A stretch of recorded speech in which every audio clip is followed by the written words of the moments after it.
This is Hans Reamer, Montgomery County Council member, and you're listening to the Conduit Street Podcast, the official podcast of the Maryland Association of Counties.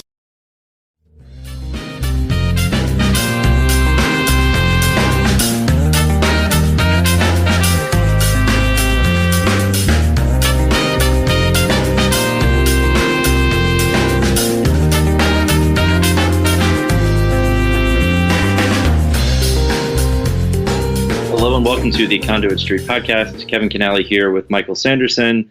Michael, we are still recording remotely. That's become the theme here amid the COVID-19 pandemic. But how are you holding up? Doing okay out here. How about you, Kevin? Doing just fine. Thank you. And today, Michael, we've wanted to do it actually since our 100th episode, but it seems like this week fell together as a good time to do this. We're going to do a state of the podcast, sort of similar to how the governor does the state of the state, etc. We'll do some looking back, some looking ahead. What do you think about that?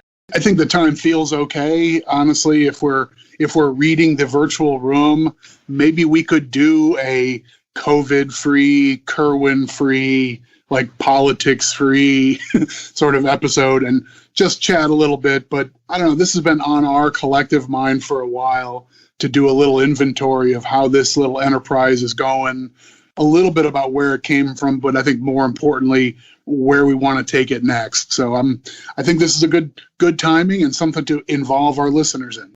Let's jump right in. My first question to you is, why would our county association want to do a podcast in the first place? It's a fair place to start, isn't it? Right? It's not an obvious part of the brand. We have been in the information and news business for a decade or so. That's more or less coincided with my time as the director at MACo. I felt like there was a place for us to be a news source and sort of an amplifier of things going on that were interesting to counties. MACo's always been looking for ways we can serve our member counties and the county officials themselves, the elected officials and the county professionals. So we're always looking for ways we can be valuable to them. The bit of a story that leads to the podcast was an effort along those lines. A few years ago, we hatched this idea that we have elected officials who come to Annapolis every week during the legislative session. They're part of MACo's legislative committee. That's the group that takes votes on bills and sort of guides our policy. We meet with policymakers in Annapolis. That's a pretty big part of the MACo engine and tradition.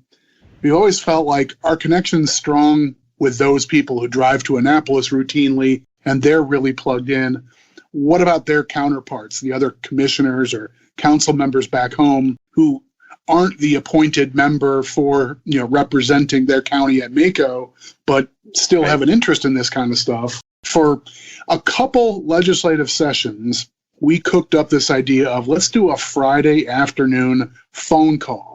As we'll do a conference call, which seemed like a thing at the time. Now, of course, everybody's doing these remote Zoom meetings and WebExes and all this kind of stuff. So the old-fashioned conference call seems a little quaint, but we had a conference call on Friday afternoons, and the idea was we'll do a roundup of a particular topic. We'll talk about all the public safety issues that have been hot in Annapolis during that week of the legislative session, and our county officials who wanted to call in and get that sort of an update. Even if you can't make it to Annapolis on Wednesday, you could probably dial in for 30 or 45 minutes on Friday and get that week's roundup. So this is really, we have a very successful blog. We have an email push that goes out every single Friday. I know there are a ton of subscribers there, but this was more of a personalized reach, right? To get people on the phone on a Friday afternoon as the week winds down during session, sort of a recap of Annapolis that week. And, that seemed like it went okay. I remember one of the downsides was it was a specific time people had to dial in. I don't remember the numbers. Maybe you do about how many people we had for that. But at the time, it seemed like a really fair and good idea. Yeah, the numbers would vary by the topic, but, we'd get a relatively hot topic. We might get 20 or 30 county people to dial into a phone call to mostly just listen and maybe ask a question or two. And I think collectively we felt like that was a decent use of everyone's time. I participated on a fair number of those calls, and I thought they were useful. So we felt like we were delivering a service, but it always bugged me that I would get, or our colleagues would get, a phone call or two or an email from a couple people who said, well, I just couldn't make the call. 3:00 on Friday is tough for me in my real job. Other than being a county commissioner, I have to do this or I have to do that. So I just wasn't able to make the call. Hey, could you give me a quick summary of what everybody talked about? It sort of became obvious that that's not a perfect medium. And we figured, well, this hasn't been super interactive. It's mostly been presentations and updates from the MACo staff on what's going on. This is a couple of years ago, 3 years ago, we sort of hatched this idea. Well, what about if we recorded the call and made it available? And pretty quickly that evolved into, well, rather than just record a conference call and send out a link, we could just try and polish it up a little bit and do it as a podcast. That's the real medium for distributing audio that would be of interest to an audience, is you just host it somewhere and link it and let people listen to it while they're on the treadmill or while they're driving the car or mowing the lawn or whatever. The idea of moving toward a podcast was born basically of some internal only phone calls. We said, well, maybe we can turn it into a podcast. Well, is it a podcast for just county people? Do we want, the same 25 people to download the podcast that would have been on the call-in? Our conclusion was basically, no, we would, why not just open it up, make it for anybody who wants to listen in. And if we make the topics interesting and timely, at the time, my thinking was maybe instead of 20 county people, maybe we'll get 50 people, and that'll be fine. Maybe some of the people who come to the MACo conferences or happen to be interested in a particular topic will get our perspective, and that'd be fine. And if 50 people download the MACo podcast, that sounds fine. Right. And, I have to say, Michael, I think before we decided to do a podcast, and some people told us, look, nobody knows what a podcast is. I mean, I know you and I were avid listeners, some of our peers, but there was some doubt about whether or not people would understand what a podcast meant. But I feel like you also had an idea to do videos, right? Like a vlog sort of thing. What happened there? We sort of spitballed a lot of ideas around, but there was an idea at one point to do a video series. My favorite conversation in retrospect about this was I took this idea to a group of state associations out of the extended Southeast U.S. We meet every spring, this year accepted. We get together in one of the state capitals and kind of go through issues we've been working on as associations or as advocates and share, sort of compare notes and all that kind of stuff. So we were talking about modern communications, and I brought up this idea. And in my mind, I was like 2/3 sold on shifting our phone call into a podcast. I floated the idea to a group of directors and policy people from other state associations. Everybody around the room said the same thing. Podcast is stupid. You should do video updates. Put get your people up there, do a camera, do a green screen, and all that kind of stuff. Put yourselves in front of the state house and do your updates like it's a newscast. And have people dial in and watch a 10-minute video. And I don't know, I can be a little hard-headed, I suppose. And I basically just stuck with Field of Dreams. I was like, I think we're going to build this, and I hope they come. Yeah, I remember you coming back and talking about that. And I think we were pretty adamant that we're going to do this, we're going to try. So you said we had 10 or 30 people on those weekly conference calls. We were hoping to get 50 for our podcast, talking about bills, policy, whatever. And now here we are. We're on episode 122. Again, we wanted to do this sort of at episode 100, but I think we're pretty happy with where things are, Michael. I mean, you're sort of the keeper of the technical side of things, and that's no small element of our success and reach. But every time we sit down to run the numbers on this, between the listeners directly through our blog site where you can listen directly, people who download and subscribe through iTunes and through Apple Podcasts and Stitcher and Spotify and all those different services and so forth. My recollections, we're comfortably over 1,000 listeners every episode, and typically well above that, right? Absolutely, at least 1,000. And when we get into hot topics or if there's a big legislative week, we can triple that number. So I mean, we're not Joe Rogan, but it seems like we've found a spot here in Maryland, and we found a sweet spot. We have a lot of loyal listeners. We hear from them often. We get messages, and we certainly appreciate that. So our brand here, I mean, when we talk about a podcast, our brand essentially is policy. Essentially, it's a county focus, but anything that we find interesting, politics sometimes, we're not partisan, and we've gotten to some interesting sidetracks. You know, we've had a lot of discussions on technology and how technology drives policy. And we do this every so often, Michael, and we do get a lot of clicks with downloads because those tend to be interesting topics, and that's why I think we're interested in them, and we know that our listeners will be as too.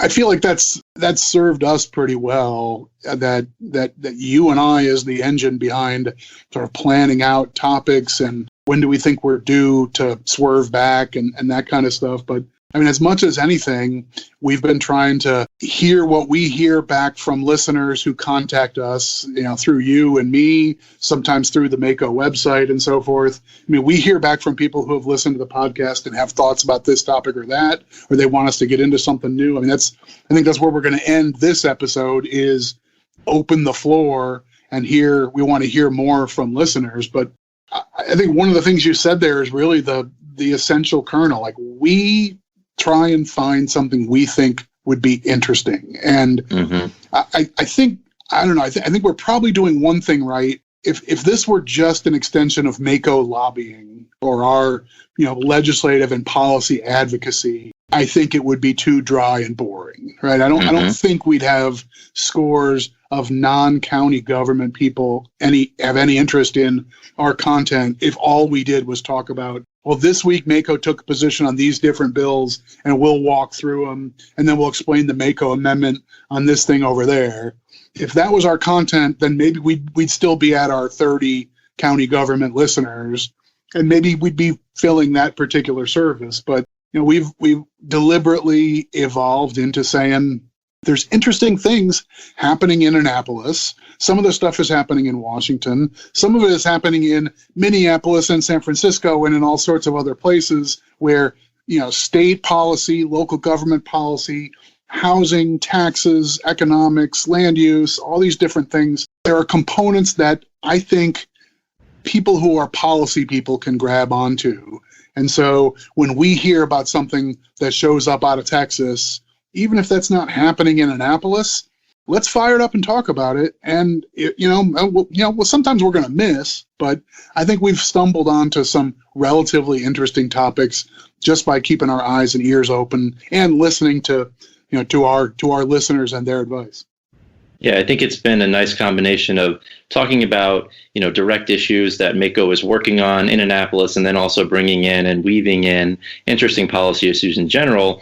But, we said we're mostly listening for policy issues that we find interesting, right? And we hear from our listeners, we try to carry that load. But then we also started branching out. I mean, you and I went down to the Folk Festival in Salisbury, which was fantastic. We had a great podcast in Baltimore City with leaders there, including the chief of police, Senator Corey McRae, leaders in Baltimore to get their perspective on the city and how to move the city forward. We've done live podcasts at conferences. We talked to Congressman Dutch Ruppersberger. We've talked about the census, broadband issues. All of that, I think, has been timely and really good content. All of that, in my opinion, is worth doing. But maybe I think the fear has been, are we losing our brand a little bit? And the question has always been, do we care? I mean, is it worth branching out and sort of, getting more exposure in different areas and hopefully reaching more folks? So I guess that's sort of the balance that we have to try and strike. And that's part of our thinking of doing an episode like this, is to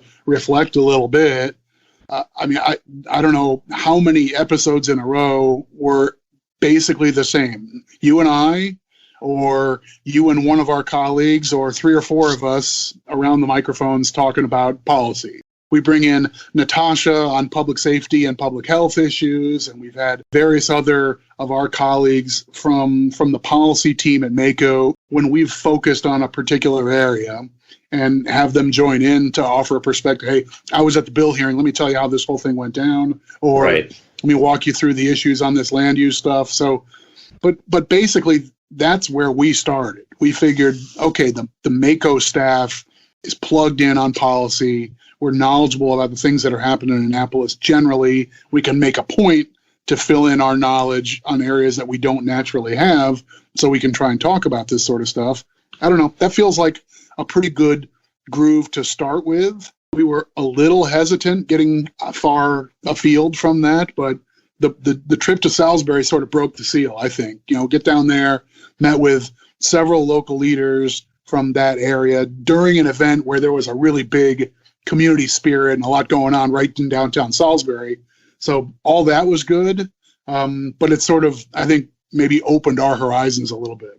Right. I certainly agree. And, lately, as listeners would know, we've taken advantage of social distancing and we've looped in guests, which, quite frankly, may have been tougher to arrange otherwise. Yeah. And that seems to have gone well. We've got some good perspectives and we certainly welcome that. So I think this is, the evolution of the podcast. We talked about how it started, where we've been, how we have changed things moving forward and sort of weaved in different content here and there. But I think now, Michael, we want to get some listener feedback, right? We want to know what people want to hear. We want to know how people want us to take this podcast forward and how we could potentially branch out more or maybe take a step back and get back to the wonkiness, if you will. But what are we looking for, Michael, in terms of listener feedback? I'm hesitant to do something as dreadful as a survey monkey instrument or things of that nature. As entertaining as an actual monkey conducting the survey sounds, it's very disappointing to find it's just a trade name and it's just a website. But I don't know. Like, the obvious stuff to start with is there've got to be topics out there that our listeners would have an appetite for that you and I haven't stumbled onto yet. So send them in. Like we've got social media presence. Every time we post an episode, it shows up on the MACo and Conduit Street Facebook pages. It shows up on Twitter through the account for the podcast and through the MACo account.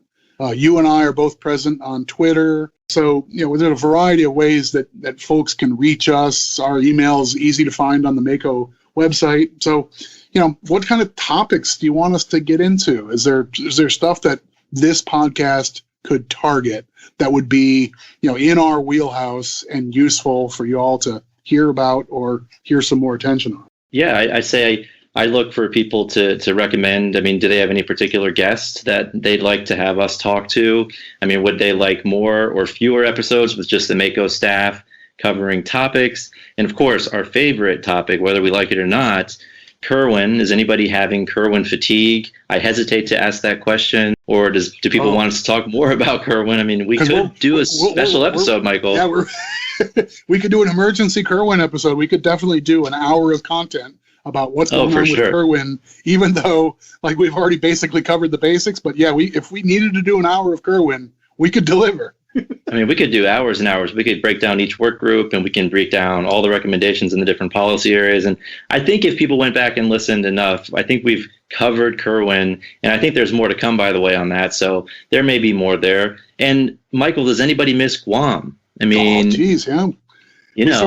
We let our friends in Guam go after a while. That was for our longtime listeners. You'll get this reference, but in an early episode of the podcast, we were talking about, I think it was election policy or something like that. And if my memory is serving me correctly, Kevin dropped a mention of, like 17 states plus Guam have done this. So this wouldn't be a crazy idea for Maryland to consider. And I just thought the gratuitous reference of Guam was funny.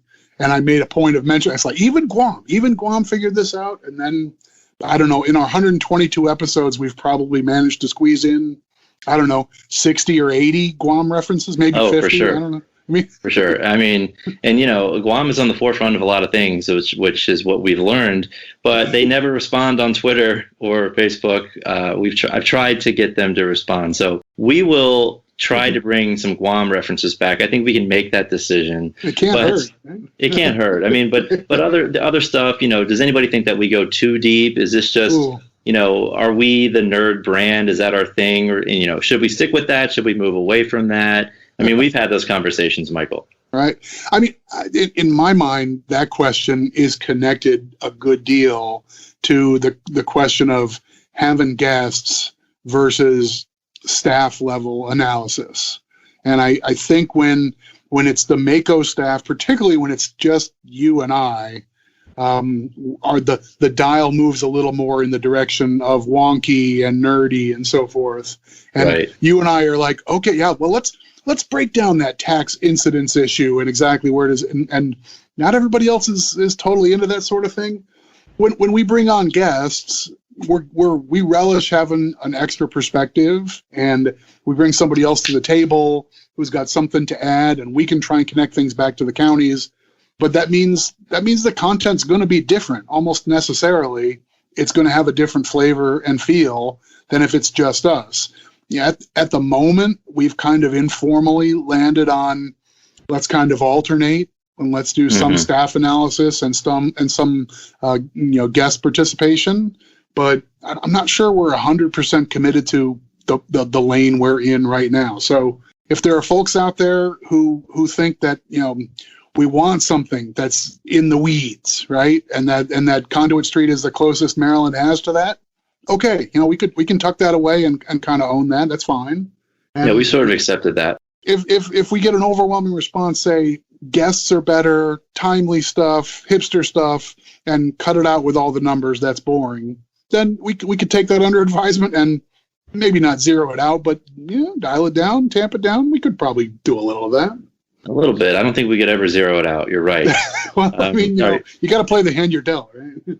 All right. What else are you looking for, Michael, in terms of listener feedback? Well, I mean, we're trying to look at the whole thing, and some of our colleagues on the MACo staff who are in communications and marketing and branding and so forth have been way smarter than we are at that stuff. Right? Yes, but far better than us at all those things.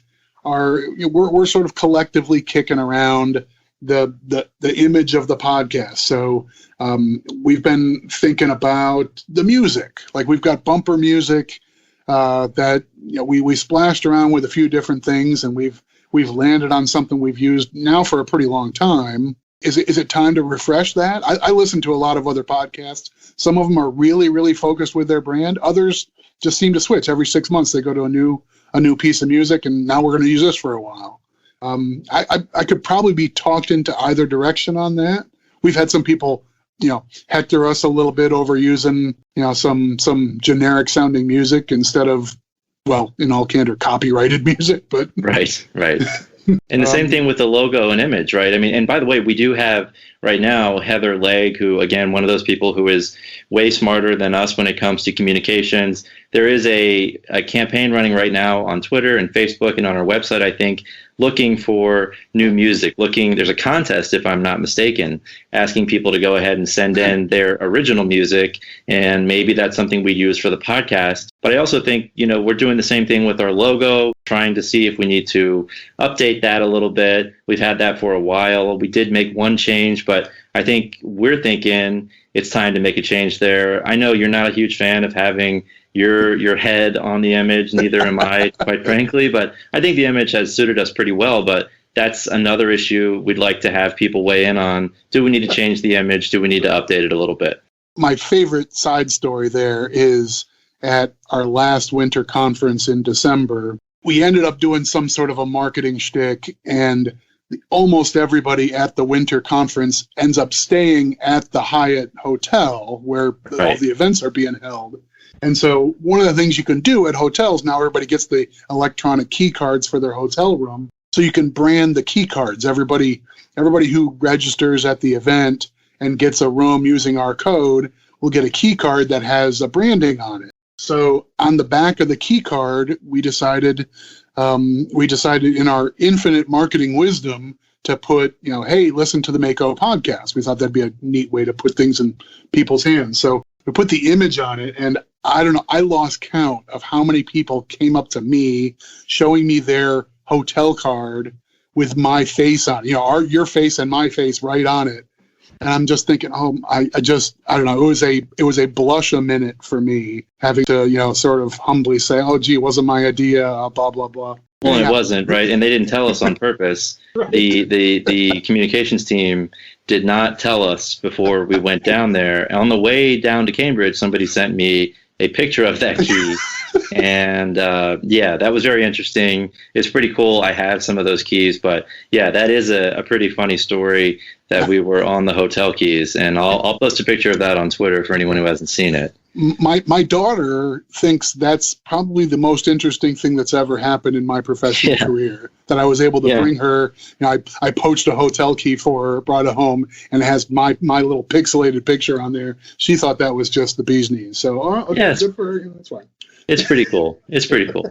So yeah, a lot of feedback that we're looking for there. Basically, we want to know about content, we want to know about music, we want to know about the logo and everything in between. But most importantly, Michael, I think you and I both would like to extend a big thanks to our loyal listeners. We get our energy from them. We both enjoy doing this, I think. But overall, we want this to be helpful. We want it to be informative. Hopefully it's fun sometimes. And again, we want to hear from the listeners. We want to make it better. We do this for them. We do this ultimately for the counties. That's who we work for. That's who we represent. But we're hoping that, a lot of people find this content useful and a lot of people can pick up some of what we're talking about and use it in their everyday lives. Well, I think that's really well put. So, we'd like to hear from you, social media, direct contact, email, and all that sort of stuff. We'd love to hear your thoughts on the things we just walked through, or things that are off the reservation, but seem like they may be worth talking about. We'd love your feedback. If you've listened through this whole episode, you're probably diehard enough to be fully vested in the kind of stuff we do next. So I don't know, if you start out by saying this is like the state of the podcast, I mean, isn't it basically convention that every official who does a state of the union, you wrap up with the state of the podcast is strong, right? We want to keep it that way. We want to keep making this better for you. We get a lot of energy out of doing this. We're happy that this has been successful for MACo, and we think we're adding value to the larger policy discussion. Help us do this better. Get us some feedback and keep on keeping on. And of course, subscribe to the podcast if you haven't already. You can follow us on Facebook, Twitter, and of course, the Conduit Street blog. We also, as I mentioned earlier, we have a weekly email push, which is a great wrap-up of the week in Annapolis. We have all of our articles that we've posted in that push, so subscribe to that as well. But we do want to hear from you. Again, that's how you can reach us on social media, on our website. We hope that you like and subscribe. But for now, until next week, we'll go ahead and sign off. I will sign off for Michael Sanderson and for Kevin Kinnally. We hope you enjoy. We hope to hear from you, and we will talk to you soon.